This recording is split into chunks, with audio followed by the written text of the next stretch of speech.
ಜೀವನ ಅನ್ನೋದು ಸೋಲು ಗೆಲುವಿನ ಆಟ. ಗೆದ್ದವನಿಗೆ ಸೋಲಬಾರದೆಂಬ ಭಯ ಇದ್ದರೆ, ಸೋತವನಿಗೆ ಗೆಲ್ಲಲೇಬೇಕೆಂಬ ಛಲವಿರುತ್ತದೆ. ಗುಡ್ ಮಾರ್ನಿಂಗ್, ನಾನು ನಿಮ್ಮ ಪ್ರೀತಿಯ ಹುಡುಗಿ ಲೋಕೇಶ್ವರಿ. ಬೆಳಗ್ಗೆನೇ ಹಕ್ಕಿಗಳ ಸದ್ದು ಕೇಳ್ತಾ ಇಂದಿನ ದಿನವನ್ನು ಪ್ರಾರಂಭ ಮಾಡಿದೆ. ಎಲ್ಲರಿಗೂ ಶ್ರೀರಾಮನವಮಿಯ ಶುಭಾಶಯಗಳು.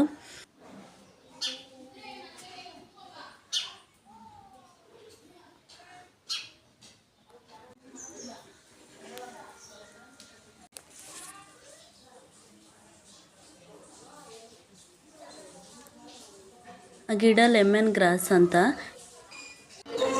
ಮನೇಲಿ ಪೂಜೆ ಮುಗಿಸ್ಕೊಂಡು ದೇವಸ್ಥಾನಕ್ಕೆ ಹೋಗಿದ್ವಿ. ಅದಾದ ನಂತರ ಮತ್ತೆ ಊರಲ್ಲಿರೋ ಚೋಳೂರಮ್ಮ ದೇವಸ್ಥಾನಕ್ಕೆ ಹೋಗಿ ಪೂಜೆ ಸಲ್ಲಿಸ್ಕೊಂಡು ಬಂದ್ವಿ. ಅಲ್ಲಿ ದೇವಸ್ಥಾನದ ಒಳಗಡೆನೆ ಹುತ್ತ ಸಹ ಇತ್ತು, ಅಲ್ಲಿ ಪೂಜೆ ಮಾಡಿ ಪ್ರಸಾದ ತಿಂದ್ಕೊಂಡು ಮನೆಗೆ ಹೊರಟು ಬಂದ್ವಿ.